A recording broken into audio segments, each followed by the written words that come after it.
everyone. Episode 188 of the Down South Photo Show with me, Brendan Waits, here in Ocean Grove, Victoria, Australia, and the guy on your other screen or in your other ear if you're listening to the podcast. It's Cam Blake in Hobart, Tasmania, Australia.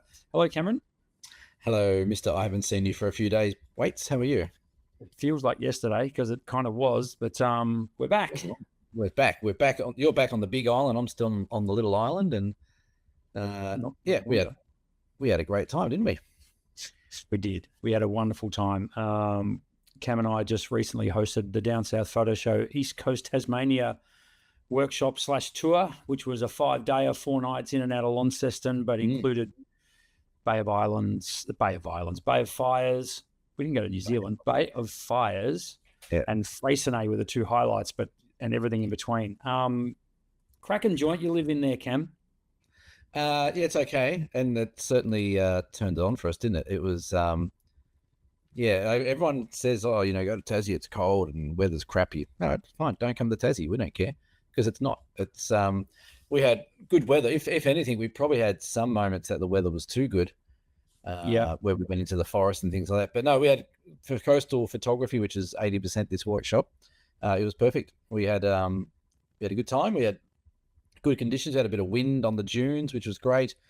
We had a bit of wave action and swell action for waves exploding, which is great. We had a great group of people, and everyone got on well and was there for the right reasons. And here we are to talk all about it. Yeah, I was just looking back through my photos. I have been over the last couple of days, finally getting to view them on the big screen here. And I don't think I've yielded that many images in such a short amount of time. And that's all down to the fact that the locations that you chose for us were absolutely bang on. We did not miss. There was not one spot we went to where we couldn't get amazing photos. I mean, it was just so good. Highlights everywhere, and we're going to delve into that. This is going to be a very visual podcast, folks. So thanks for everyone who has liked, subscribed, and followed along. But if you're listening to us, jump over onto YouTube and have a look at this one, because we're going to not only show off some of the photos that Cam and I took, but we're probably more importantly going to show off some of the photos that our guests took with their permission, of course. We haven't just ripped them off without asking. We could have done. I think it's in our terms and conditions somewhere, isn't it? We're not that kind of podcast. No, we're not. It was actually quite interesting and quite challenging when we said to the people on the trip, we just want one photo each, please. Yeah. Well, that's the thing. Like, even for us, when we get home, I was the same as you. I started looking through. I'm like, God, I've got 6 shots from there. I've got another 7 shots from that place. I've got 8,000 shots from the dunes. I've got heaps of shots from here. Like, you come home with, and I try and not shoot much. I try and sort of be a bit more, I guess, a bit more of a sharpshooter, where I'm not just throwing shots out there. I'm sort of trying to slow down, and I still come home with about 30 great shots from the trip. So it is hard when you say to people, oh, thanks you've taken 3,000 shots for the last week, but just pick one, just so we can highlight it on our show. And to their credit, they came through. I thought we were going to have a few miss out. Some people get home and then they just chuck their camera away and look at stuff 6 months later, but everyone was on it. I think they just wanted to get a shout out on the show. I think that's what it was. Yeah. No, you're quite right. I was just going back through. So my workflow generally is I'll create a folder for that trip, and then there'll be a folder within that called Keepers. And the Keepers folder at the moment has 28 photos in it.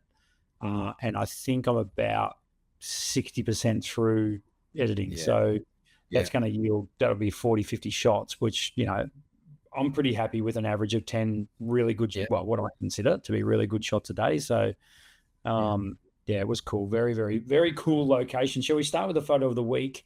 And I'm going to put yours up first. Yeah, well, sounds good. How about that? That's my photo of the week. Because this was taken, we got back on Tuesday, I think it was. I was given a day off and a somewhat sleep in on Wednesday, and then Shazbang, who was still down here from the trip that she'd just been on with us, wanted to borrow my services for the day and said, oh, can we go and do something and maybe do some editing back in your studio? And I'm like, yeah, sure. And then I just made a stupid suggestion that let's go to the Tessellated pavement for sunrise, and then realized I'd have to get up at 5:30 again. but we'd already locked it in. I couldn't pull out. So, but it was good. We literally had the place to ourselves for the main part of the sunrise. There was no one else there. And then a couple of people rocked up a bit later. And I don't know what is it with people. Like there's tessellated pavement to be 400 meters long. We had our tripod set up at this little bit of kelp. There was other bits of kelp. There was other reflection like this. It looked like this the entire 400 meters. And this couple decided that they wanted to come and do selfies right where we were. And they didn't get in our shots as such, but like literally, well, they were like just here, like right next to us. I'm like, what are you doing? Just bugger off somewhere else. It's that classic case of a crowd attracts a crowd, isn't it? Like they see the photographers there, so they think, right, well, that must be the spot where the light's good or where something's good. So that's just what they gravitate to, I guess. If you've got a 400-meter long coastline and there's no one else on that coastline, you want to go stand next and get in our way. And so shout out to that couple. Next time, just piss off down the beach a bit further. There's plenty of room.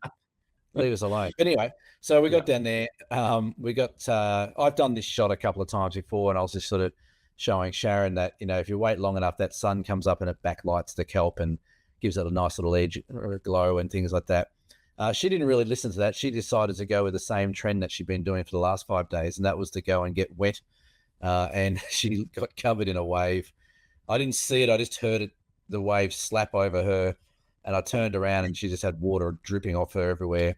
And I lost my shit for a couple of minutes. I was pretty happy to see that happen. So it was remarkable. Shaz, I mean, look, kudos for dedication, for getting in there and having a crack. She was pretty much the only one that regularly got pretty wet from knee down at every location we went to. Shoes covered. First night she's there trying to dry her shoes off in the car, and it was hilarious. It was pretty funny, and I think she just got to the point where she didn't care anymore. She's just like, oh, I'm getting wet. I'm wet. I can. But that did put her in some different positions to take photos, which we'll probably see as the night goes on here. But we went down in the morning. We had a sunrise shoot down there. We went by another bakery on the way home, and I can tell you now that Shaz got another vanilla slice. I didn't this time. I kept the vanilla slice in the cabinet. And then we came an egg roll as well. I did have a bacon and egg roll, yeah. No, but did Shaz have a bacon? Oh yeah, she had the bacon and egg roll, the hot chocolate, and the vanilla slice. So then we came back here and we did a few hours of editing and played around with some of her shots that she got from the trip and the morning. And this is a nice little start. Tessellated pavement, definitely, it's a sunrise place. And we got lucky with the tide. The tide was coming in, so this water sort of kept rushing over and filling some of the squares, which made some great reflections as well. Yeah, absolutely. That's a cracker, mate. Really cool. It is a cool spot, isn't it? Like there's a lot of different perspectives you can take there, and while you wander along there. And I do remember some very famous Tasmanian photographer got a beautiful aurora shot there once as well. Yeah, there was a guy who got an aurora shot down there that really, I think personally, sort of set the aurora tessellated pavement shot off. And I don't know what happened to him though. He went quiet. No idea. Can't remember. My photo of the week, and it basically picked itself, was this one. This is Bicheno, and Bicheno is crazy. Bicheno is, I tell you what, Bicheno is. It's a sleeping giant. Bicheno is, because you go in there, and we rocked. We got, there was day 3 for us. We got in there, and it was very unassuming. The coastline's sort of there. You can see it. The town sort of isn't right on the edge of the ocean or anything. It's you sort of pass through the town on the way to Freycinet sort of thing. But then, of course, we went to the blowhole, which is a very famous spot there at Bicheno. Yeah. And I'll be frank, Cam, I didn't I was like, what do we, blow? I've seen them all. You've seen water gushing out of rocks. Yeah. We were very, very lucky, I think, we had very good swell running when we got there the first night, which was sunset, and the next morning, 2 mornings later, we went back for sunrise, knowing that the sun would be exactly perpendicular to the coast, rising straight off behind the blowhole, which is this shot here. And then it was just a matter of point the camera in the right direction. I used the big lens, I used the wide lens, I used my 85mm, I used every lens I've got. to get these shots. I just loved it. It was really cool just watching the way the water interacted with the sunrise and the very, very bright sun behind. I got a couple of other shots where it's just sort of golden sort of look. And then I thought, well, I'm going to be that tourist, and I'm going to get as close as I possibly can to the water, much to just to entertain Cam. Really, he was sitting behind me. Well, it was entertaining me. I was watching. Yep. Yeah. And I'm like, righto. I watched a couple of them break, and I went, okay, well, that's where it's going to land. So let's see how close I can get. This is with the Tamron 24-70 at 24 mil on my Nikon Z5 Mark II. Shutter speed of about 1/2000th of a second. It was a heap of fun, as I say, just watching the bursts come. What I really enjoyed about this spot, though, was you got a very, very big hint as to when the blowhole was going to blow. You just hear a crashing wave. So you could just hear the wave sort of hit the rocks a little bit further offshore. And then you knew you had about 3 seconds and this was going to go badouige, which it did. I loved it. It was good fun. And it was something a little bit different. It's like action landscape photography, if you like. Well, yeah, you got to watch. You got to watch what's happening. I was watching you, and I'm like, I was egging you on. I'm like, go a bit closer, go a bit closer, because there was the other. Remember the tourist that was near that rock on the right? Yeah, and he kept getting closer and closer. Then they got covered in a bit of water and stuff. And I was hoping that you might have got covered in just for entertainment values and shits and giggles. But naturally. Yeah, it's cool though. We were lucky with swells whenever we went somewhere. That when we needed a swell to do that, we got it. When we didn't need a swell, we didn't need it as well. So, so that was cool. Yeah. And what shutter speed? That's pretty fast shutter speed there. It's like frozen all the little droplets, hasn't it? Yeah, 1/2000th. That ended up being. I was shooting a little bit faster than that, but it was losing that sunburst coming through the wave. So yes. I sort of, and that sounds ridiculous. I went from like 1/4000th to 1/2000th, and it sort of worked all right. But I must admit, I did a fair few of these in burst mode, mainly because like to rapid fire, just because I was really interested in the different.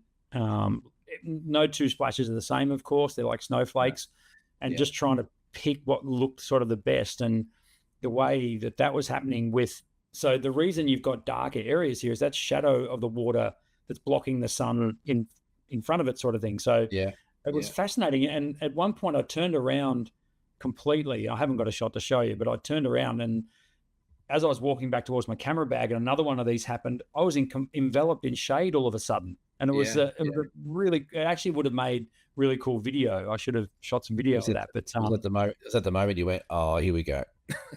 I'm going to get wet here. But very, very cool spot. I thoroughly enjoyed that. That was one of the most active. I've been to that blowhole a few times, and it was probably one of the most active, consistently getting big ones. And I haven't really been there thousands of times, but I've been a few times. But that was definitely one of the better times to get there, because it was exploding and it was right time of the morning and getting that sun coming through it as well. So yeah, very cool. Yeah. We started the trip in Launceston and then basically made a beeline for the coast pretty much. Going through, I wish I had the name of that lookout that we went to, but I can't remember off the top of my head. We'll call it the Scottsdale lookout. That'll do. We can call it that, or we could blow your absolute head off windy lookout. Yes. Pete was come on, hurry up. It was very windy, and Pete did wrap up the intro to the workshop pretty quickly. And when Pete talks, you listen. So Pete had heard it all before. So he'd been to Tarkine with us. So yes. He was very happy to wrap us up because we were all freezing and it was blowing an absolute gale. Then we just headed down and went into the forest areas on the way across to St. Helens, which was awesome. That was a really good way to start the trip because we had, again, difficult light, but once you get in that rainforest canopy, we were getting some really cool shots in there. And it's kind of a good way to introduce ourselves. Although we'd met a couple of the people before, there was a couple that I hadn't met before, like Rob and Kathy, hadn't met those guys before. And to be able to see and work out where they were at with their photography was great in that kind of environment. Nice and quiet, off the beaten track, no one else there. So you get to have a good chat and work out what their needs are through the trip, which we did lose Rob in this forest, but that was okay. We found him. It wasn't a bad effort, was it? First stop, we lost someone. First stopping. Well, we have a one person a day reduction policy, so That's true. yeah. That's the Wellborough Forest walk, and it is nice, and it was tricky. It was harsh, but like you said, there was definitely some nice spots where the sun was sort of breaking through and lighting up ferns and stuff. But yeah, I reckon that's one of the hardest things of the whole workshop is that first session, just to gauge where everyone's at. Like people, you can ask them, what level you're at. Oh, I'm just a beginner, but they're not. They're actually quite good, or the opposite. Oh, I've been shooting for years. I'm really good, but they're not. And so yeah, I always find that first session the trickiest one, just to get a gauge on where people are, and then you can sort of set the tone from there for the rest of the trip. Yeah, no, it was cool. So what we did was we asked the people on the trip to let us show a photo or two of theirs. So we thought we'd put a couple up on the screen and just have a bit of a walk and talk through the locations, because we got 4 out of 5 send us an image, which is totally fine. And the great thing is all 4 have sent them from a different location. So that's handy for us as well. That's almost planned, isn't it? Almost. So let's start with this one here. This one comes to us from the wonderful Shazbang. Shazbang should be excited being first off the rank there. Yes, that's well. She also submitted first, so yeah, she was keen. Do you want me to explain where this one is? Yes, please. Right. So this is a place called Peron Dunes, which is about 15 minutes out of St Helens in that far northeast coast of Tassie. Quite a large dune system. I think they run, like, we only saw a couple hundred meters of it, but I think they go a fair few kilometers down the coast. But what was really good about this evening is that it had been really, really windy. So took a bit of a chance to go up there, hoping that the patterns and the wind and all that kind of stuff, moving the sands, one would have maybe covered up any footprints from previous people, but also created some interesting sand patterns and dunes. And we weren't disappointed. It was pretty cool up there. It was a bit of an orgy of images. Like everywhere you looked was photos to be taken, black and white color. And then as the sun dropped, we got a pretty nice little neat sunset to go with it, with the clouds and things like that. So, but yeah, these little formations here were quite interesting. There was a few of them around, and I think Shazbang has done quite well to get that shot. It's a good one. Yeah, definitely. I found this multiple times on this trip was we go to new locations, and I would say more than half of them I'd never been to before. So, and this is one of them. And it was a bit of a head scratcher. Like, it'd be, first of all, getting onto the Peron Dune, it's not that easy. Like, you've got to slog your way up a sand dune for one. And then you get there and it's quite windy, and there was sand whipping around, and you're sort of protective of your gear a little bit, and you're not sure about the sand blowing in your camera bag. And so your mind takes, for me, it took a good 10, 15 minutes to switch onto the job at hand of capturing this. And as I say, that's what I found at a lot of the locations was we're sort of looking at what can I do here? And then, but once you started doing, well, it was like a Pandora's box. You just opened up endless opportunities for photos, which I thought was really, really cool. Shazbang has come a hell of a long way with her photography. I think she won't mind me saying that. I think she came with us for the first time on the Great Ocean Road 2 years ago. And even in that couple of years, I've seen her photography go on in leaps and bounds. Was never a bad photographer by any stretch of the imagination. I think she had a good, as we say, a good eye for it, and compositions came pretty naturally to her. But her technical side would quite often let her down. But I think, with your tuition, she's been on extras with you as well, and a couple of pointers here and there. She's really taken to it. And I think the thing that works really well for Shaz is she continues to take photos. She's become quite prolific. She'll take her camera out to sunrise up in Gympie where she lives, and just go out and take photos, or a sunset, but continuously use her gear. And I think that's a massive pointer for those of you out there, is get in the habit of just constantly getting that camera out, knowing how to change settings. The technical side of things is really important. But I honestly think from this particular location, she could have thrown up 40 photos, and any one of them of this standard. So that was really cool. That was one thing I really enjoyed seeing happen, was the growth even in each location. Yep. Yeah. Well, I now call her the godmother of Gimpy because I think she's definitely come a long way. There's other reasons why she's called that, which we'll keep off air, but that's okay.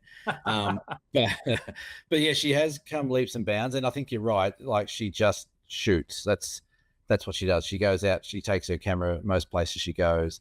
She said something the other day where that now she sort of feels a bit cursed because everywhere she looks now there's a photo. And then she's like, "Oh, that's a cool photo. That'd be a cool photo, or that might be a nice photo."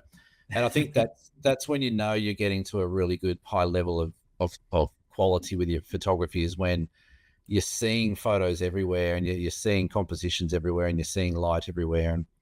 And she's definitely doing that. And yeah, like we did a bit of editing the other day when she came back here, and there's not much that we need to do with her stuff now because she's getting it really nice and tight in the camera with the exposures and compositions and. Yeah, so yeah, she's done well. It's great to see someone enjoying it as much as we do. Yeah, no, very cool. Well done, Shaz. That's a cool shot. I'm going to skip over to one here. This is from our good friend Pete. Now, Pete is from Ocean Grove, from our neck of the woods, my neck of the woods.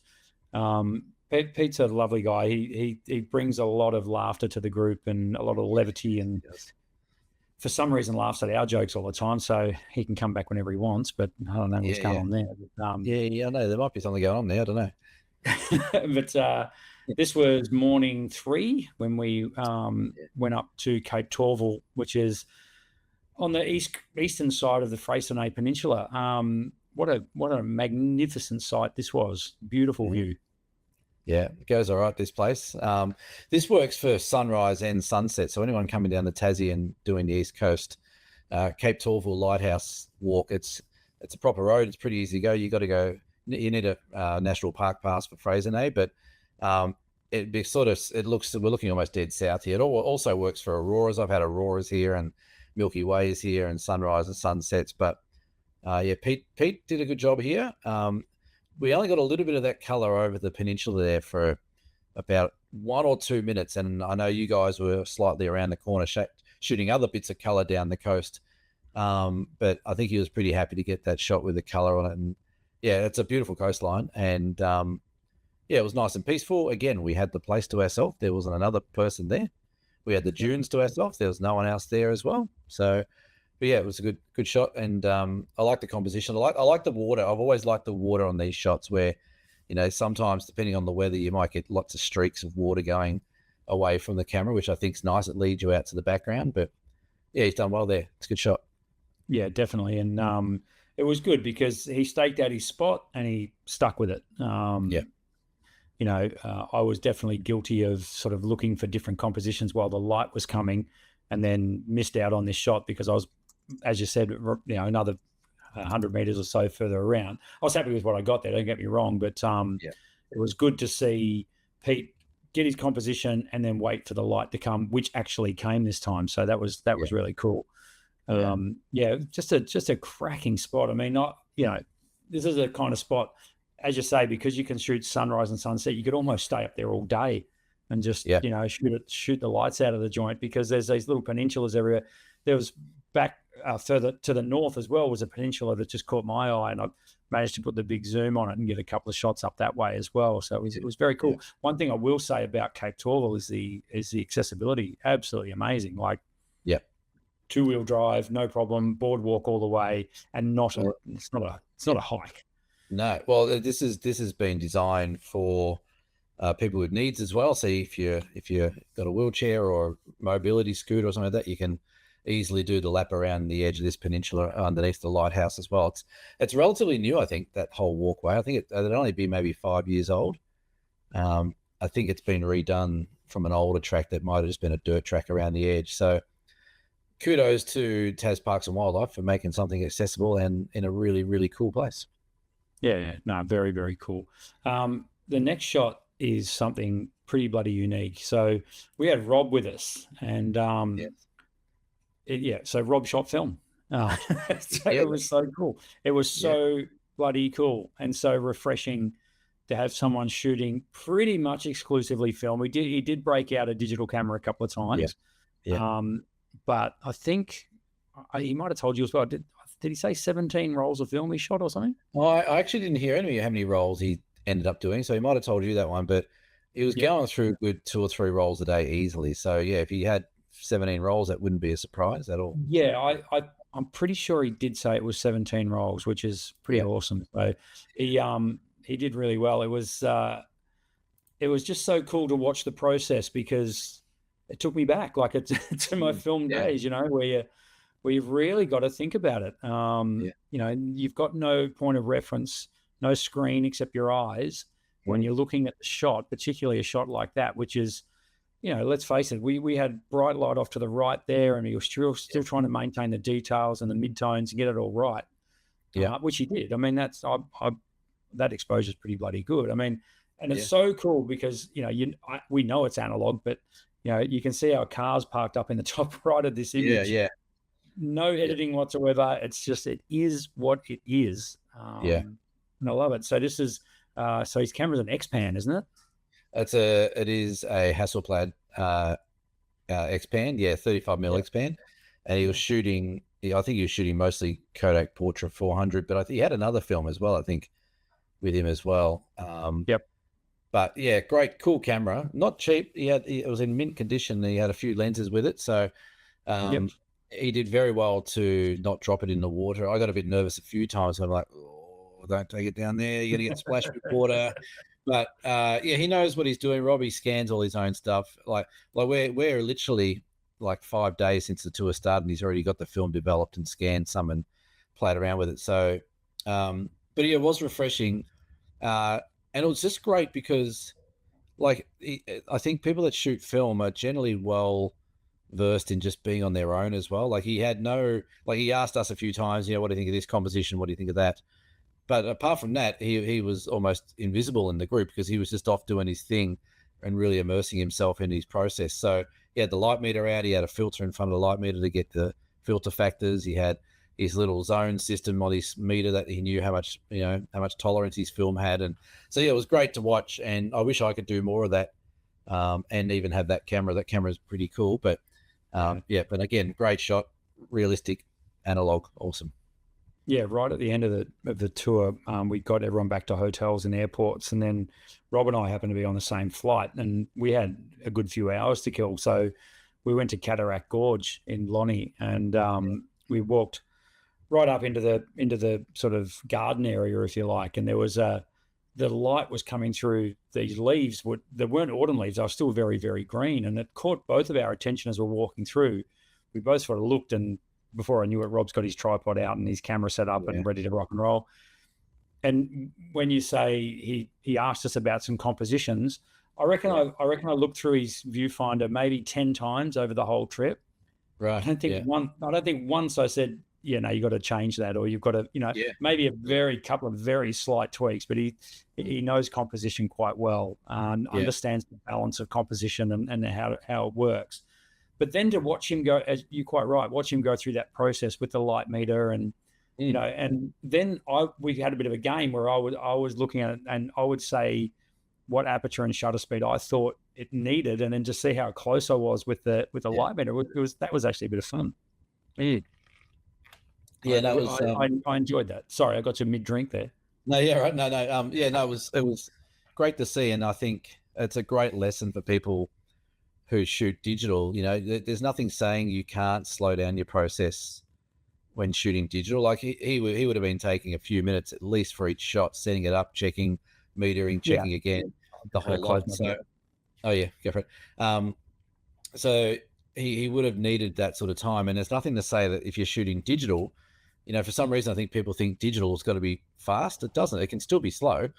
If you only take 5 shots of one location instead of the normal 30, that's fine. As long as the 5 that you're getting, you've got them right and waited for the light and stuff like that. And that's where I tend to go down these days. I'm like, I can't be bothered looking through hundreds of photos of the same location. So some people will set up at a sunset and they just take a photo every 30 seconds for 20 minutes. Yeah. You only need to do it every few minutes. Like every 5 minutes, there'll be a change, press the button. So yeah, it was good to watch someone slow the process down. I've just had an idea. We should bring back 256 megabyte memory cards, and that's all you get. That's all you get. What about a 16? I think they used to do 64 megabytes. Oh, well, the early day ones were 16 megabytes. They came with a camera. or You even get 8 megabytes. So I think I've got an 8 megabyte memory card kicking around somewhere. maybe what on the workshop we should go out and buy like half a dozen small memory cards, and just say, right, for this location only, you've got a 40 megapixel. You've got no more than 12 shots. That's a great idea. Yeah, well, look, just to pause the guest photos for a minute, and I think that is a good idea. 2, the photo challenges, mate. Like that's Yeah. what. So every day, Cam and I, sometimes twice a day, would set just a short photo challenge, maybe 45 minutes, where we would just say a theme, and it could be anything, and we would just let people think about that theme and how to capture it. And it didn't have to do a stereotypical photograph. In fact, one of our rules with our photo comps is if 2 people submit the same photo, they're both disqualified. Yes. Which always means we generally end up, well, in this case, we had 5 people. We had 5 very different photos. Yeah. But I think to a person, although there was a bit of moaning and groaning at the start, I think, oh, really, photo challenge? By the end of it, you could see them. They were quite... It opened their eyes to more than just what was right in front of them. You start thinking about different things. And as I say, even though our themes, like one night we did, the theme was orange. And, there wasn't a lot other than the rocks, which was the obvious thing to shoot. There wasn't much more than that. And the shot that Pete came up with to win that was very, very good, very creative. Yeah, that's right. Yeah. Hey, I was just looking at 256 meg SD cards. We might not run that competition. How much are they? One website says there's one total stock globally, and it's $140. There's another one that says there's 26 available, and it's $160. So they're not, screw that idea. Next podcast, which is probably going to be in a month's time, I'm going to come on here with a 16 megabyte memory card. I know I've got one somewhere. Would that even hold a shot? What's a megabyte? Well, it depends. If you crank your settings right back. I think at the moment 16 megapixel camera or something, 10 megapixel camera. I think at the moment my raw files are 32 meg each, so, or something like, maybe even more than that. So you're not even going to get one. Let's put up another one. This is by Janet. Hang on, let me just make sure I'm putting up her photo and not yours, because that's that one there. Binalong Bay, folks. Binalong Bay. Sorry to interrupt, Janet, but yes, great shot. Put that service station there. This was a cool spot. So Binalong Bay is literally 10 minutes out of St. Helens, so it's very, again, ultra accessible, and just down the road from St. Helens. So we're able to get to here in plenty of time for sunrise. And we got there. It actually, in St. Helens, it looked nice and clear. By the time we got there and got set up, it was socked in, like the cloud came straight over the top. Yeah. But luckily, because we must be good people, Cam, because the photography gods gave us a gap on the horizon, and as you can see, we've got a crap ton of light coming through it. So it was very, very cool. And this was down on the beach, just in front of the car park, basically at Binalong Bay. And this was one of those things, again, where the composition pretty much made itself. However, you still had to work with it a bit, because there was gaps of sand, there was grasses, there was rocks. The water was starting to, I think tide was coming in, so water was starting to, well, Shaz got her feet wet, so it was probably coming in. And to be able to get the movement on the water as well. And again, challenging, backlit, shadows to contend with, low light to contend with, shade to contend with. So I think Janet's done very, very well here with this shot. Yeah, that's the location where the Binalong tree used to be, around to the left there, but that fell over a couple of years ago. So yeah, it's a real bit of me up a can. It's a really hard one to do. And we did get a little bit lucky and unlucky, because it looked really, really good when we got there. And then this cloud just built up from nowhere and came in so quick. But then we did have that little slit of light underneath that sort of underlit some of the clouds. But yeah, it's a tricky one. It wasn't the greatest light for the morning, even though it's like a bit nice and orange out the back. It was a real tricky one for light. So to get a shot with a bit of movement and the clouds and the sky and everything like that, the composition's nice.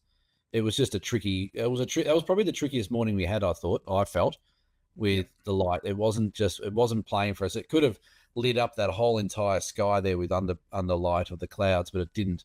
it just did this little bit, and that was it. So yeah, it was a bit of a tease, wasn't it? It went. We thought it might have, and I got a bit excited. I was up on a sort of a couple of boulders off to the left here. I was watching out to sea. I'm like, no, this could happen here. But this was about as good as it got, I think. Yeah. I think there was only a minute or two of okay light where it sort of lit up underneath on the horizon, and it went right behind the cloud again. So it was good that everyone was set up ready for it. We were sort of talking about it on the beach. I'm like, just get ready for this. We might only get a couple of minutes, and that's all we got. So well done to Janet for being ready and pressing the button. But you did see was it a quoll? Yeah, we saw a spotted quoll. He walked down the beach to the right of us, and he came out and went, oh shit, there's people everywhere, and he darted back off. I think we startled him as much as he startled us. Yeah, but I wouldn't have thought actually there'd be spotted quolls on the beach there. But yeah, he was just ducking and weaving out of the rocks. So no one got a photo of him. No, he was a bit too quick for that. But we all saw him. He was a bit shy.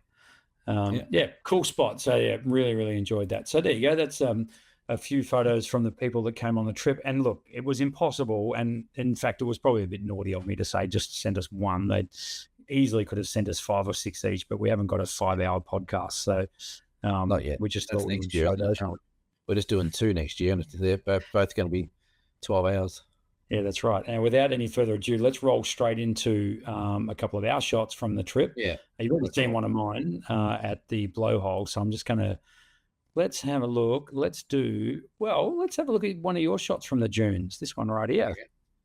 Oh, Shazbang stole the bloody composition from me. What's going on there? Bloody hell. That's the same spot that Shazbang did hers from. Yes. I thought the dunes were one of the highlights for the trip for me. We had so many awesome patterns and streaks of sand, and the dunes all crumbling and creating these cool little patterns. So I was having a ball out there. Shaz and I walked a bit further out. The hard thing was trying to keep the footprints out of all the shots everyone else was taking, but we walked up a bit further. But same thing, same sort of shot. I think this is slightly earlier than when she had a bit more of the pink sky as the sun dropped down. I was there a bit earlier. So good fun though. I did enjoy that moment. So yeah, that was cool there. This is one of mine from Binalong Bay. So basically, literally, that shot that we had up before, which I've now removed, so I can't put it back up. But this was, I spent, I'm going to say 80% of my time with the long lens over the 5 days. One thing I really enjoy is getting to the location, getting everyone set up, tripods going, everything's good, everyone's happy, and then we get to get our cameras out as well. Yep. A, because we get great shots. Well, we get to take photos in these great locations. And B, we also get to, if people ask, we get to walk them through the process that we went through to get these shots as well. Yeah. And all I could see right out on the horizon, as you saw in the shot previously, was that cloud, bursting through. And the color back there was so intense when you got the shutter speed right. It was really, really, really intense. So cranking the shutter speed up again to around the 1/2000th of a second sort of cut through. You can still see it's blown out a bit top left there, but it was really golden light. And that doubled as being able to freeze the water over these rocks. So it was a handy sort of double up to get the color right in the background, but also be able to have a fast enough shutter speed to freeze the water coming over the rocks. But again, just that. Yeah. I was going to say, you mentioned at the time, I think you mentioned that watch for that light coming back behind the waves and creeping up there, which is, which I remember you talking about that, saying that's why I saw you up on the rock and you had this big not Canon, but Sigma or Tamron on, and everyone else had wide angles on. There's you up on the thing shooting longer lenses just to be different. So yeah, it's good. Yeah, I think, I don't know, I'm addicted to that that Nikon 180 to 600. It's cool. I think it's actually changed a little bit of the way I go about things. I do get caught out though, because ideally I'd have two systems going, one wide and one zoom, but caught out in terms of when the sunrise or sunset happens, I'm straight back out to 180 mil. For God's sake, it's not even close to wide enough. So, I found myself sort of trapped a couple of times and having to quickly zip a lens off and put another one on. Yeah. I'll talk a bit more about lens choice as we go, but this particular spot though was so good for that, for putting the big lens on, probably because the sunrise didn't happen so much. Like it just, as I say, it was just that light on the horizon. That was it. Yeah. And then, just putting the big zoom on and picking the eyes out of it, as I said a lot, like zooming right in on compositions like this, that sort of kind of work. They got a bit of glow about them and a bit of vibe, just at least coming away with something from a location which offered a lot but didn't quite deliver. So that's where it just gives you that little bit more versatility. So that's it. We're not going back there next year. Bugger that. It doesn't deliver. No, Binalong Bay for tourists. It is. Let's have a look at this one. Oh yeah, it's just something a bit different. Like we spent, like I said, about 80% on the coast. This is going into Ralph Falls, which is a lovely little forest walk. I just thought, we haven't taken many shots of forests, and the light was, had a little bit of overcast light there, which is nice for a forest. And I really like those little ferns. You find them quite a lot around the sort of northern edges of Tassie.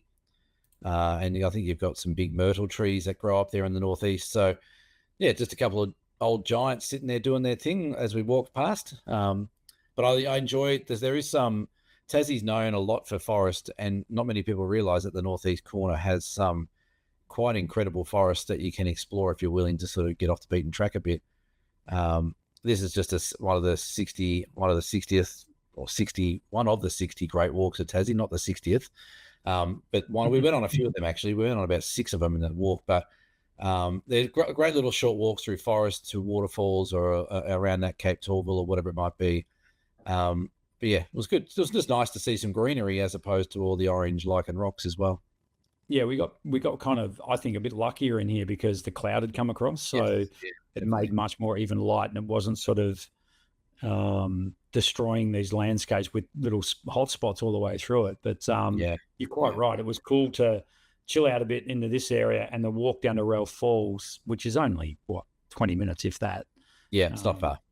No, it's not. It did feel very dry, though. Would I be right in saying the whole area was quite dry? Yeah, it is, and I think it generally gets big downpours. It doesn't get the same sort of West Coast where they get regular showers coming through on that West Coast. I think, the East Coast lows, and you get some of that sort of leftover weather from Victoria that sort of trims across the top of Tassie. Is where they get most of their weather from. But yeah, it was nice to get a little bit of cloud cover and a bit of greenery. I originally shot this in black and white. I shot it in black and white mode because that's what I was going for. But I put it in color. I thought, actually, what, the colors, green's nice, black and white worked, but green was good as well. So yeah, it's a good little walk. Yeah. It's not typical of your Tassie greens, this one. This is more the yellowy greens. I think Tassie's more famous for that deeper greens that we all know, like through the Tarkine and Cradle Mountain and these sort of areas. But this has got a bit of a yellower green about it, which I really like. It's a lot more subtle, particularly the way those ferns carpeted the joint. Like, that was pretty cool. Yeah, I like them. That's what they're like, that in the Tarkine. They liked it up here. I didn't have a polarizer on here as well. I think that might have played around with all the reflections off the ferns, which make it a little bit brighter. But I did also have the camera set to a slightly higher white balance as well. So that's why it looks a little bit yellower. But it is a different type of forest. It is they're still rainforest, but they're more of a drier rainforest, if that makes sense. They do have a bit more yellows and oranges in there. And that could be because they're closer to the coast as opposed to in the mountains. It's probably got something to do with their canopy being so much more open in these forests. Yeah, possibly. I'm not a botanist. Nice one. And to that end as well, this sort of stuff. So this was down right by St. Columba Falls, which offered up probably the most challenging light we had for the whole trip, because it was just blue sky. It was. Blue sky, 25 degrees in northeast Tassie in early April, which is pretty cool. Late March, I should say. And then it was kind of like, okay, this is what we've got. We're down here now. We did the walk down to St. Columba Falls, which is, it's a bit of a way to get down. So right, let's try and make the most of it. So this is one thing I absolutely adore doing, is just finding the tiniest little shaft of light that's hitting. This is a pretty small fern, a pretty newish fern by the looks of it, pretty fresh. And the way the greens just interact, like it's so cool. And if you get the metering right,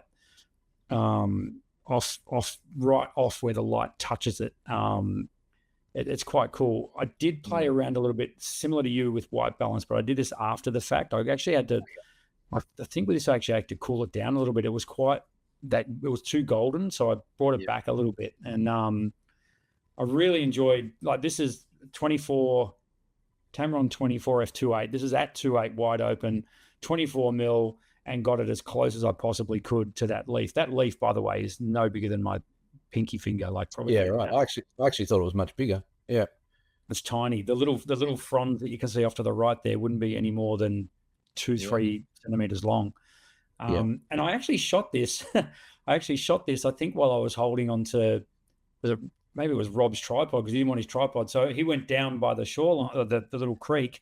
Yeah. And I'm just stood there waiting for him to come back up. And I saw this, went, and just sort of did that one-handed sort of thing, got in as close as I could to get that shot. But yeah, again, it's the kind of thing I could shoot all day long if you let me. I'd just keep looking for these. And when you get the shadows behind, just accentuating the light that's actually hitting them, that's where it floats my boat for sure. It's a good spot, St. Columba Falls. It's a bit of a walk down, but yeah, we probably bummed out with the light while we were there. We saw a snake. That was one thing that people saw. We saw it looked like a tiger snake just go across the path in front of people as they were walking down.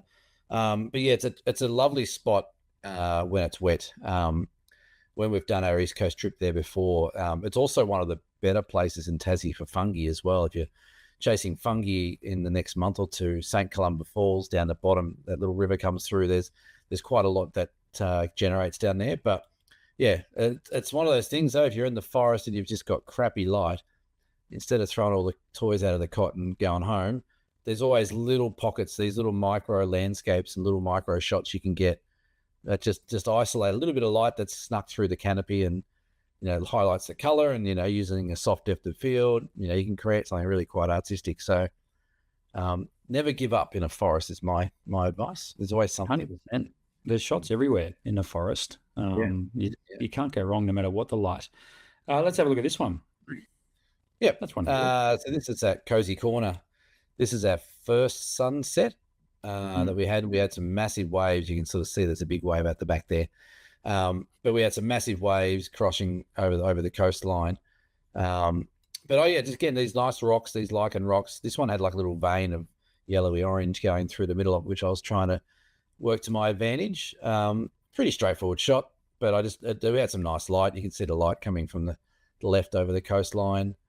I was trying to sort of line it up with big waves in the background. So this is one of those moments where you might chew through a memory card when you're trying to get that drama caught, and you can't create that drama yourself without waiting. So that was a good spot though. It was funny. We walked there and we went to walk around the corner, and everyone just went, too windy. Let's go back around this side. And we spent probably a good hour and a half shooting these rocks and the big waves with long lenses, wide angle lenses.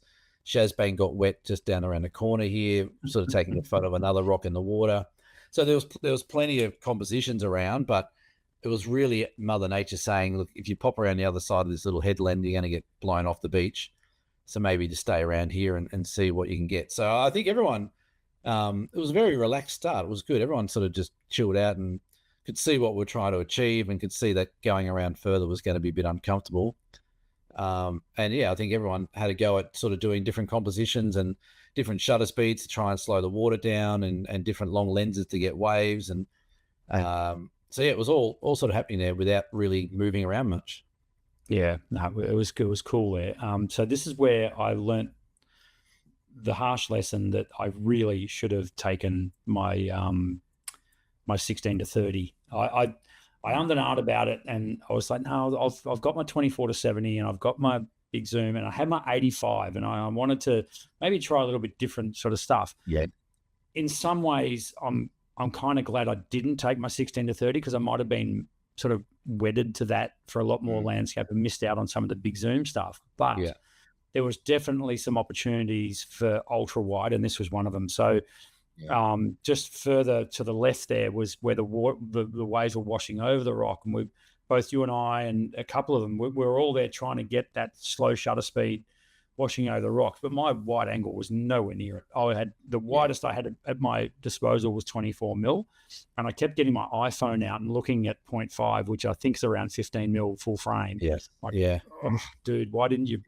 That lens is so light and small. I don't even know why I didn't bring it. But anyway, let that be a lesson to you. But it was certainly that was one of those spots where I was like, damn it, I haven't got anything wide enough here. And it happened again a couple of times further on, but this was 24 mil is great. I used to love 24 mil as landscape. I used to think that's the landscape. That's what I'm going to shoot, blah, blah, blah. And then I went to 21 mil. I'm like, oh, that's the one I want. That's the landscape. That's the one I want. Then I went to 18. I went, oh, this is good. I can get more, blah, blah, blah. And then I get to 16. I'm like, why did I even start at 24? So yeah, it's a tricky one. When you got 24 and you want to get more in the frame, you can see what you could possibly get, but you just can't get it in there. It's a bit frustrating, I know. Oh, the amount of times I was trying to zoom it wider. Yeah. And then I look behind me and go, oh, I could back up, but then I'm standing in the ocean with Shaz, or I'm falling off this cliff. So probably don't really want to be doing that. But that was interesting. This was what do you know? Another example with big zoom stuff. So this is back at the Peron Dunes that we saw before. And I think while Cam was talking to the group, I just kept walking further and further backwards across the dunes and because the dunes sort of fell away behind us, so I could get lower and lower angles. And my goal was to have the sand that's blowing, you can see that in the foreground, just to blur out the bottom part of the dead. Was it a whole tree? I'm assuming it's a whole tree that's been buried by the sand. Yeah, I think there's a few of them there, and they're different every time you get there because obviously the dunes move around. But yeah, I think it was a dead old tree. Yeah, and the sunset this is when it was just starting to kiss the horizon and start to happen. Yeah. And again, using the big zoom just to isolate a very, very narrow angle on these dunes absorbs all that color, and that's exactly what it did here. And this got to a point it was just getting silly. Like it was just getting better and better, and I couldn't stop. I think I got this photo 80 times from slightly different angles, just trying to line the little twigs up so they weren't sort of blocking each other out and getting them as best side profile as I could. I had a lot of fun. I think I started yahooing and hollering here, which is typical of me. Not that anyone could hear anyone because it was blowing a gale. He couldn't hardly hear anything anyone was saying. I don't know how many times Shad said something to me like, what are you talking about? She's right there. Good spot. This one here, Cam, this one's got a good story behind it. Yeah, this is one where I had a Shaz moment. I went down. This is at the blowhole, which is same sort of shot you took, but further down the coast, looking back at it. And the tide was on its way in a bit, and I could see the shot I wanted. And there's a couple of shots before this where it was just that top half of the frame getting water, and the rocks were clear on the bottom. And I'd set my tripod up, and I'm like, a bit more water would be great. And then I could just see this wave coming, and I just had a moment where I could run off with my tail between my legs and not get wet. I reckon this shot may be worth it. So I just hung on. I stood there. It was only ankle deep. I just stood there, hung onto the tripod, pressed the button a few times as the wave came through. And I was really happy with the water movement. It's got it almost looks like fairy floss just sort of flowing through there. And I didn't even realize until I got back to the bigger screen that the blowhole had actually spurted as well in the background. So that was just pure ass. That wasn't planned, but it was one of those moments, and I walked back. I remember walking back. I'm like, do I tell anyone? Because you couldn't really tell that I'd done it. There was a couple of tourists that were down near me where they, as it happened. But I walked back, and I of course I had to tell Shazbang because everyone's in the Shazbang club now getting wet feet. So but I'm really happy. This is probably one of my favorites from the shot from the trip actually, because there's something mesmerizing about that water movement that just, again, it's just pure luck. I don't even know what the shutter speed I had on it was. I was more worried about losing my camera, but it just has a lovely flow to it, and the color in the background, just as the sun was coming up, sort of all worked nicely. Yeah, it looks like champagne coming over the rocks there. Very, very cool. If I had to guess, I'd say it'd have to be somewhere north of a third of a second, surely. Like, were you tripod or handheld here? I was tripod. I reckon. Actually, I can tell you what it is because I've just got it on my screen here. I reckon it was a couple of seconds from my memory. Okay. It's 1 second. 1 full second. There you go. Yeah. Yep. So I don't know how that works, but yeah, anyway, my shoes dried out, my pants dried out, the tripod was fine. Actually, I haven't washed my tripod now I think about it. Probably should have done that. It's now packed Mine's away in still its in my suitcase bag. for the next trip. Yeah, yeah. I've seen your Okay. other tripods that have had salt treatment. There it Yeah, is. Hasn't moved from the side of my bag since I got home. fantastic. Hmm. So yeah, no, it was again lovely spot along the east coast of Tassie. All right. I reckon we've got time for one more each. What do you think? Yeah. If you want to. So this was back up at St. Columba Falls. I, I think I tried too hard. I really wanted this shot, and Yeah. the light was bull dust. Like it was nowhere near the right time to be there. So I had to sort of get creative with what I had. And I had got my variable ND filter and a polarizer. The problem with this shot, so I put this up because it's pretty much one of my mistakes, and I like to learn from my mistakes. Is basically right in the center, or just to the left of center. You can see this big hot spot where so the sun was literally hitting the water washing over the rocks there, and you can see to the left of that there's another hot spot there, and then in the foreground there's hot spots, and I loved the comp though. I really wanted it because I loved the tree ferns right at the back top left as well. Yes. Yeah. It's a good comp, I know it is, but I want to go back and do it again when the light's right, because it just blew it to bits. And then so we were talking about this in our group this afternoon, trying to save it in the edit, and sometimes you got to know when to walk away.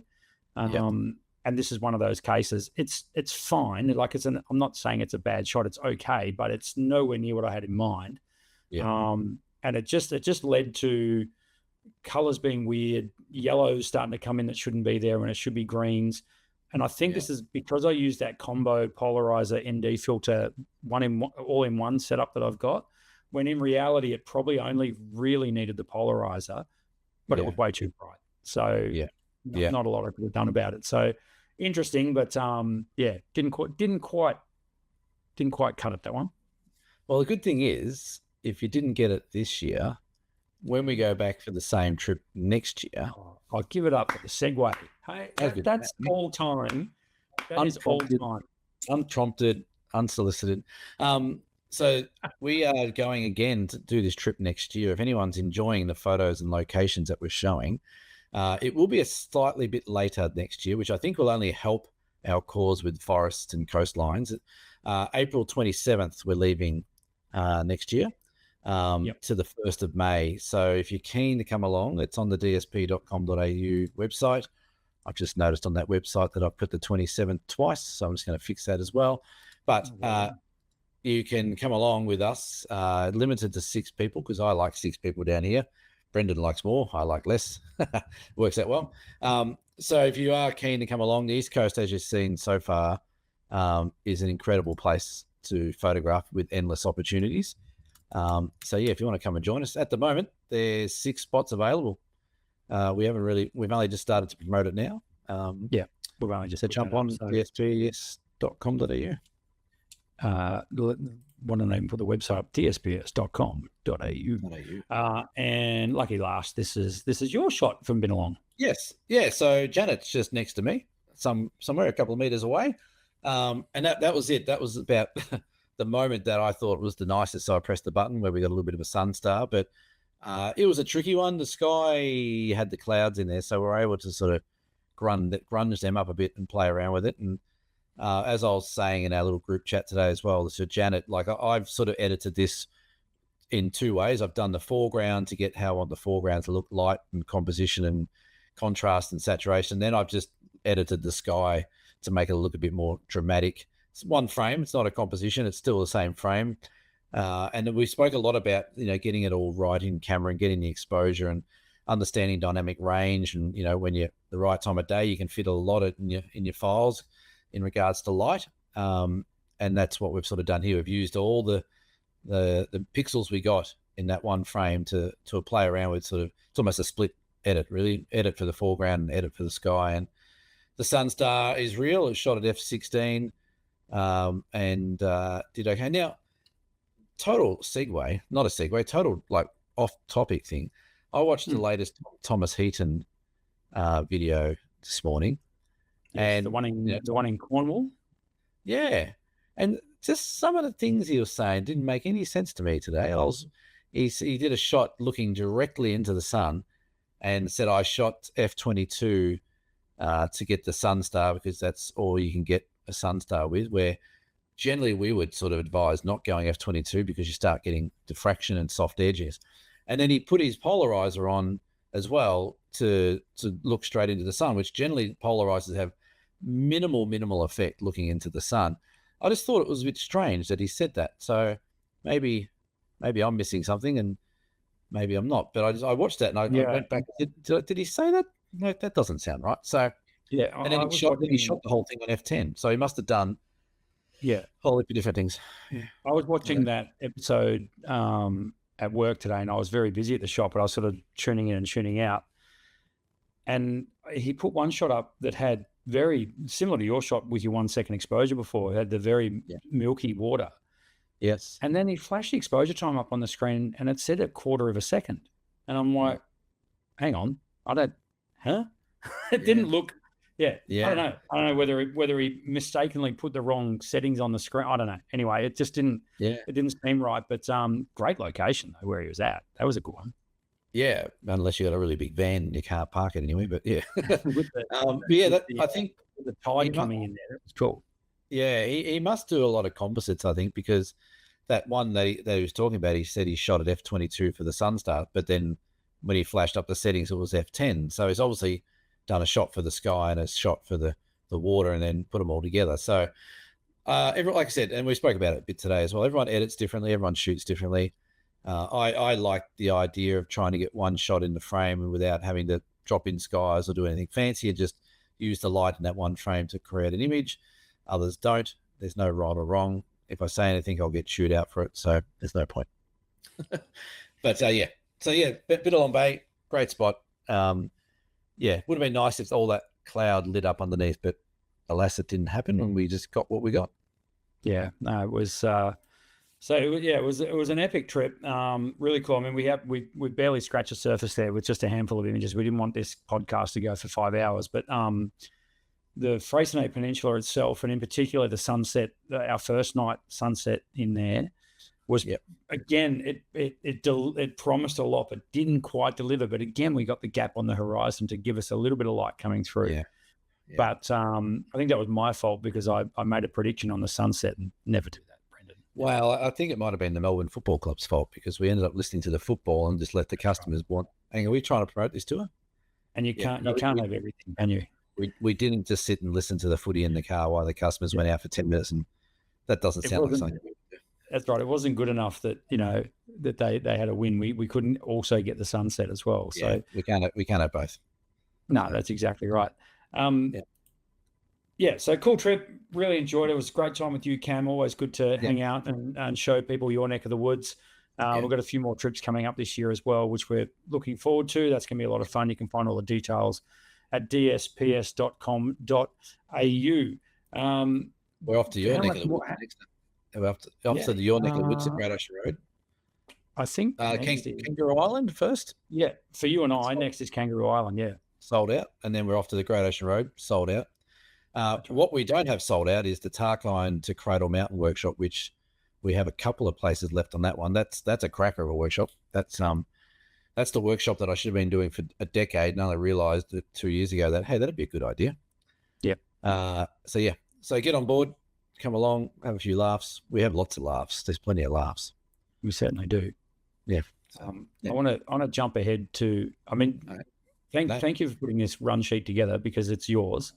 I want to jump to the last item on there, which says workshops and cyclones. Yes, this is interesting, Cam. Can you share? I can share. Yeah. So in a couple of days, I am on a big mechanical bird flying to the very far north of Australia, into far north Queensland, Cairns and the Daintree, and there just so happens to be another cyclone building up in the next few days. Probably by about midweek, there might be Cyclone Owen. Apparently it's going to be called. And depending on what models you read, it'll either be hitting north of Cairns or right on Cairns, where I'll be roughly being by this time next week.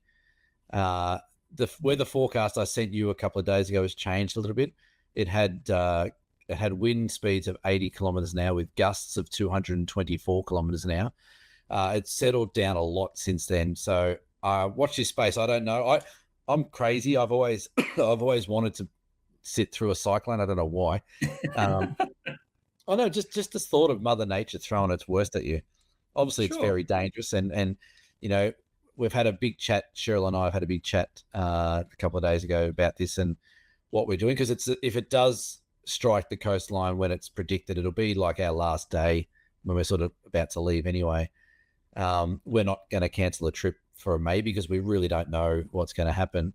But of course, we will follow the instructions of emergency services.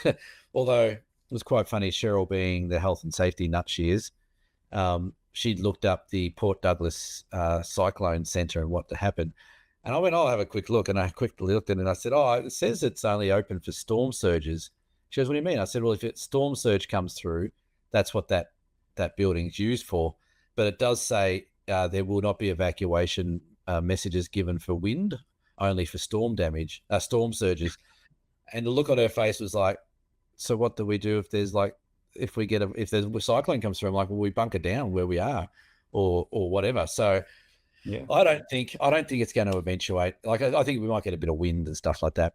But had a quick look then, and it looks like it's definitely backed off a lot. So I think you'll be fine. yeah, I think it'll be okay. But for a couple of days there, it was looking like it was meant to smash bang into cans, and would have been. I like I said, the show. I'd be excited. Like, I'd be like a kid in a candy store just living through one of those. But then there's also the safety side of things where we've got guests and things like that. So we might have had to cut the workshop a day or two short and get out of there. But we'll see. So, I don't know. Who knows what's going to happen? We'll see.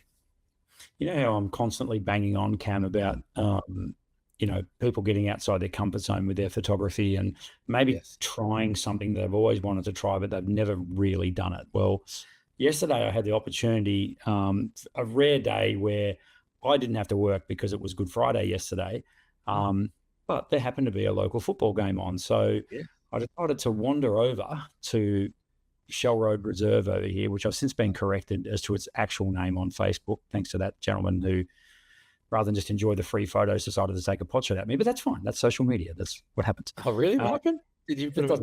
It doesn't matter. And I decided to channel my inner Michael Wilson and use his tips that I got when I interviewed him last year. And the AFL season is back in full swing. And I went over and had a crack. So I just threw up a couple of shots. It was a lot of fun. It was broad daylight, which was really cool. Yeah. And so what I decided to do initially was shoot at like 3200 ISO at, just a really freezy action, which was giving me a 1/5000th of a second shutter speed, which is just... I don't think footballers move that fast. There's no real need for that. So what I ended up doing was shooting just a wide open aperture, auto ISO, and then selecting what shutter speed I thought would work. And I ended up settling on 1/2000th of a second. Yeah. And ISO was jumping around from 400 to around 640, which is very, very usable, as you can see. It was a lot of fun. This is the Ocean Grove Grubbers, as they're known as. They're the guys in red. Against the Anglesea Kangaroos, the guys in the Kangaroos colours, the North Melbourne coach. So it was really cool fun. That gentleman there on the right is Gary Rowan, who used to play in the AFL. Yes. So he's playing for Ocean Grove this year. So it drew quite a crowd because it was his first game for Ocean Grove. Right. But yeah, it was really cool to get over there and get a few shots. I was literally there for 1 quarter. And it taught me a lot in 30 minutes. Things like this, where if someone kicks a goal, the action is far from over. Yeah. You want to get the celebrations. These are the kind of photos that you see, when you see on the AFL, that always makes the back page. It's not someone taking a big mark. It's the actual celebration of a goal or two teammates hugging or something like that. So really enjoyed it, scratched an itch, and plan on doing more. So when you off to the MCG to get a game pass? Watch this space. I expect to see you on the sidelines very soon. No, it was cool. I really enjoyed it. I've said to you for years that inside me as a sports photographer screaming to get out. So to finally put into practice was great. And the feedback I've had. So I just literally put half a dozen photos up on the Grubbers Yep. social media page, which is Ocean Grove Football Team. Lots of And really got nice chewed- comments. Got chewed out for it. From one lovely person. Thank you for that. And also asked many times, have you got a picture of number 37? Have you got a picture of number 42? Have you got a number? It's like, Really? okay, wait. Pump your brakes here. And Yeah. I might give it another go in the next couple of weeks. So question, without notice, why only 1/4? Why did you go home after 1/4? Well, I wasn't planning on it. It was a real spur of the moment thing. And the weather was like really good. It was just perfect. And I'm literally 3 minutes I can be there. So I went over and I sort of stood beside the goals. They've got these big nets. So it was good. I was just on the edge of those. I wasn't blocking anyone's view or anything like that. Yeah. And started shooting away. And within 1/4, I had like 1,200 frames. Yeah. And I don't think I was ever going to stay longer than that, but it was good because it taught me like, okay, if you shoot a whole match, you're probably going to end up with something like 5,000 images. I started shooting at 30 frames per second. What a tool as if like I halved that and got it down to 15, and that probably too quick as well. I probably could have shot at 7 frames a second would be enough. But I also learned that, again, having a wide lens, you'll see it quite often, the AFL photographers will shoot one or both. Yeah. Correct. So they'll grab when the action's right on the boundary in front of them, they'll swap. And that happened a couple of times. I've actually got a couple of pretty cool photos of two guys yelling at each other, which I didn't put up for some reason. I haven't got around to editing those. But that kind of stuff was cool. But also the main reason I left was because I didn't have a monopod, and boy, was my arm tired. Yeah, no, that will come in handy. Yeah. What's one thing that all country footy grounds have got, Cam? A cheer squad. No, a bar. They do have a bar. But what I mean, a bar being around the whole ground. Those tube fences. Yeah, the metal fences. Yeah. Yeah. So I'm going to get a monopod. I'm going to modify it. I'm going to make a clamp for that because it's the perfect height. It's like right there, and you can just put a little monopod on it with a ball head, and you'd be away. You have to take all the weight. So I remember as a young fella, I used to go and take photos of the Montmorency Football Club on film. I used to go and take rolls of film or something like that, and that was the day. Yeah, it certainly wasn't doing 30 frames a second because that would have lasted me the first center bounce, and I'll be over. But I remember doing that. It was good fun. So I think every guy has an inner sports photographer in him. Yeah, I think so. I mean, it's a good sort of crossover from what we do, isn't it? I mean, you love it as well. You love sport. I would love to shoot golf. I think that would be fantastic. I actually think golf is probably the easiest sport in the world to shoot, and there's going to be professional golf photographers out there yelling at me. But I mean, come on, it's not hard. They're hitting a ball; it's not moving for a start.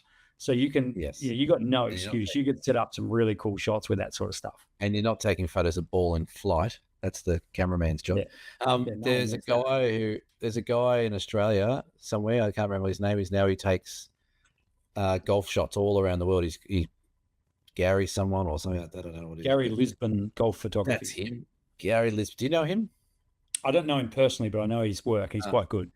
Yeah. Well, he put up stuff from 7 Mile Beach down here. And I asked a question. I haven't got an answer to it, but I'm like, oh, great shots. But how did you get a drone up being within a couple of kilometers of an international airport? And I didn't hear back. So I don't know. Like, I don't know if you've got an REPL license, you're still not allowed to fly. You'd have to get permission from CASA or. I didn't probably get got flight clearance. You'd have to, being that. Well, I would think so. Yeah. Yeah. I think so. But his shots were great. Lovely shots, but we should interview him. Should get him on the show. All right, you reach out, have a chat to him, and I can ask him that drone question directly. Given that we're an hour and 15 minutes in, any of your run sheet that you would like to address now, or shall we hold those over for next week? We can hold them over to another one. That's fine. Maybe we should do the beer shout outs and. Yeah, you've actually got some topics there that are worth half a podcast. So yeah. Well, we spoke about shooting film, so I thought we could have a chat about Rob and his, but we can maybe do another episode.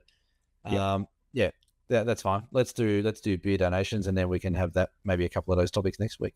Time. Give it up for Shaz Bang, who donated us a slab of beer. Thank you so much, Shaz. It's very nice. Thanks, Shaz Bang. Very, very kind. And she also donated a packet of M&M peanut M&Ms for me before she left the other day as well. Well, I expect my share of those at some point. Bring them to Kangaroo. You can probably fish them out of the Werribee shit farms if you want, because that's probably what how do they get the Werribee here in Hobart? We send all that shit up there.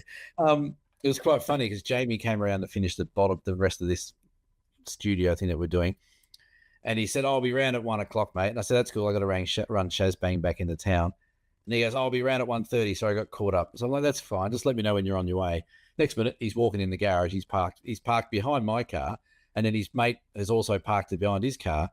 And I'm like, "Sorry, Shazbang, I'm gonna have to get you an Uber." So she got an Uber back to the city, which would have been cheaper than driving my car, I think, with the fuel. So true. But on the way out, she left a packet of peanut M&Ms on my desk. They were gone by the end of the day. I was starving. I hadn't eaten anything. So apart from the bacon and eggs sandwich at the bakery. Peanut M&Ms are very good. Yes. But thanks, Shazbang. Yeah, for sure. So, yeah, Shazbang with the slab. Pete Langdon, thank you, Pete, who was on our trip and bought us a beer. Appreciate that. Jenny Cooper. Well, Jenny, I'm going to see Jenny a couple of days. She's coming to the Daintree. Fantastic. And all she's been asking is it hot up there? No. You'll be right. You'll be right, Jen. It's Cairns, Jen. Come on. Yeah. It won't be hot. It's going to be hot. I think Jenny's coming up now and you're coming, Sabella. I think Jenny's coming to Kangaroo Island as well, yeah? Yeah. She's tell you who hasn't bought us a beer, Mel. Mel hasn't bought a beer. And he sent me a bloody Hawthorn coffee mug in pieces, which I thought was a bit rude. Well, we can forgive him. Oh, I got a Melbourne one somewhere. I might be inside, but yeah, I should have shown you that. But I got a Melbourne mug and a stubby holder as well. Is it spelled M-A-L? Is it spelled M-A-L-B-O-U-R-N-E? Melbourne. It's actually from his wife, so he can't take it. It's much nicer than his. Hey. She's a lovely lady. That's true. Yeah. That is true. Any shout outs from apart from the guy on the Facebook that told you off for spelling the crowd wrong? No, he had every right to, but it's a long story. I got it wrong. Cam. Yeah, no, but you're allowed. Did you tell him to get stuffed? Tell him to get stuffed. I don't do that. I admit when I'm wrong. No one listens this far, do they? No. No, other than the fantastic five, Kathy, Pete, Shaz, Janet, and Rob, who came with us on the East Coast trip. Thank you so much. You guys were fantastic. You're a great group. You took well to our banter, very, very well to our banter, and egged us on accordingly. So thank you so much.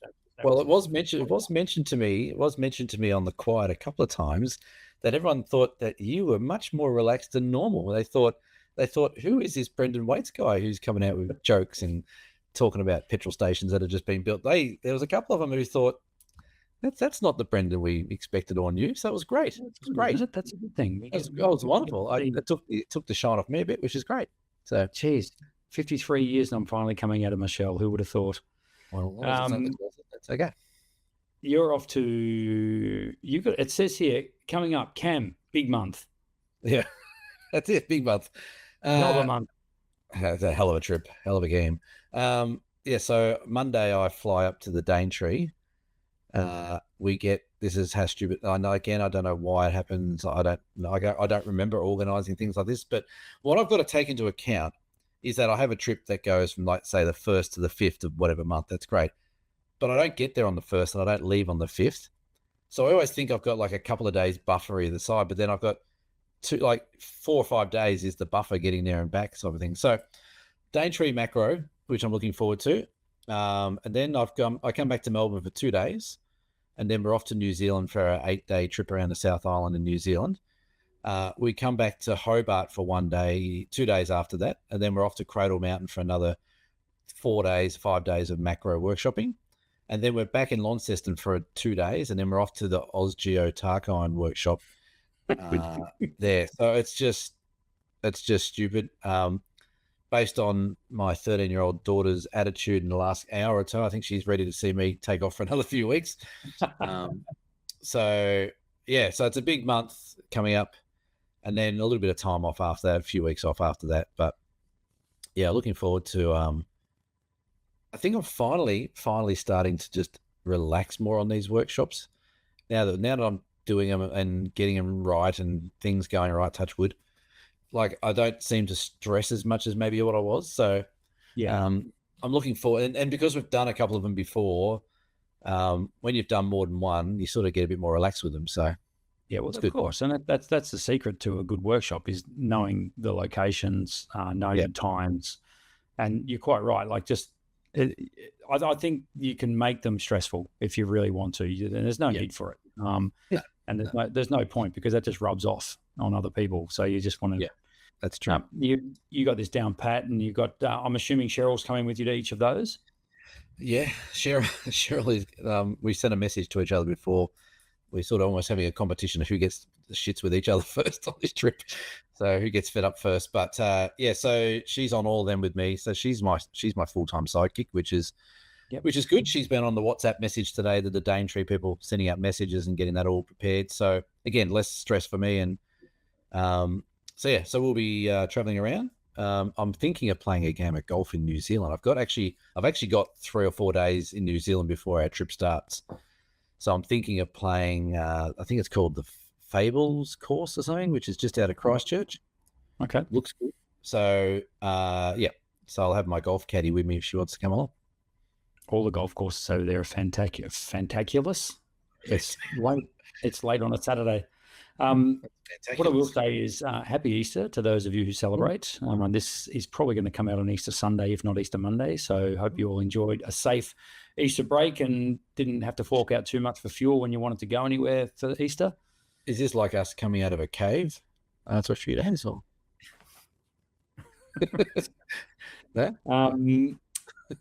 I'm off to Adelaide next week, so Adelaide. I'm gonna head over and watch me some football. So quite looking forward to that. Meeting numerous friends over there this year. It seems every year I go to gather around, more and more friends come across. Numerous. Meeting a very good friend of mine from my Sunshine Coast days is making the trek across. Your mate Mulligus? No, my mate T-Bone. He's going to be over there. T-Bone. So, is he a porn star? Not his real name. Probably wouldn't appreciate being shouted out on the podcast. Right. He's coming across with his daughter, which will be cool because I'll have Abby with me, and we do have good mate Gus coming across with his family. So, are you driving across or flying across? Yeah, we're going to drive if we can make it. If there's enough fuel to get home, we've got a vehicle that'll get us there on one tank and back on one tank, but that's the in-between bit that we don't know about. Just hoard. Just go steal some, hoard some like everyone else is doing. Apparently, that's the dumb thing, right? Yeah. Dumb thing or done thing? Both. And then cool. It'll be we are in autumn officially, so I'm very, very keen to go probably back up to Daylesford. I think I mentioned that last pod that I'm keen to head up there and just do the autumn colour thing again. Like it rolls around every year, but every year I get excited by it. Go chase some fresh stuff. There's one spot in particular that I shot 3 years ago, maybe 4. Geez, could it be 4 years ago? It was on the podcast. So, and it's up at just out of Daylesford that I'm really fingers crossed I can get a good shot there. So I'll go and check that out. Nice. Well, just as well, you mentioned that because we do have our current competition going because no one listens this far, which ends on the 19th of April. So that may end before our next episode, depending on how we line things up. But the topic of the photo competition is wide, a bit like our heads. So yeah, that closes on the 19th of April this month. At the moment, we've got some really, really cool shots coming through. Well, that's a good one. Yeah, that's a good one. Yeah, so get your shots in. It's on the pinned post on the Down South Photo Show Facebook page. Get on there, post it up, share it around. Bob's your brother's uncle, and you could win a $150 voucher from Ocean Grove Camera and Photo. Imagine that. What would you do with that?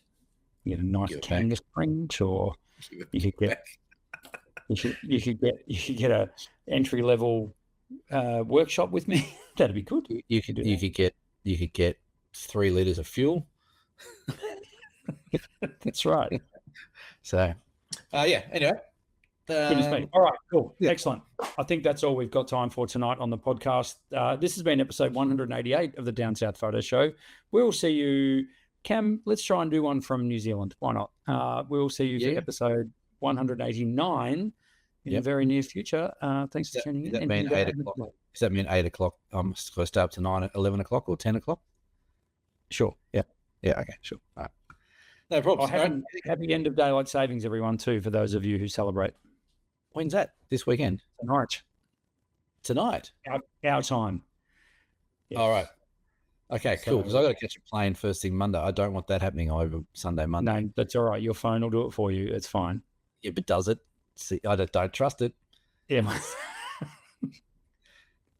If that was me and I had to do it, I'd still set my alarm at like stupid different hours apart just to make sure. And I'd get up and I'd get online and double check what the time was. That's how much I don't trust stuff. Anyway, enough of me. Say goodbye, Cameron. Goodbye, Cameron. See you all from. Bye, everyone. Cheers. Bye. Cheers.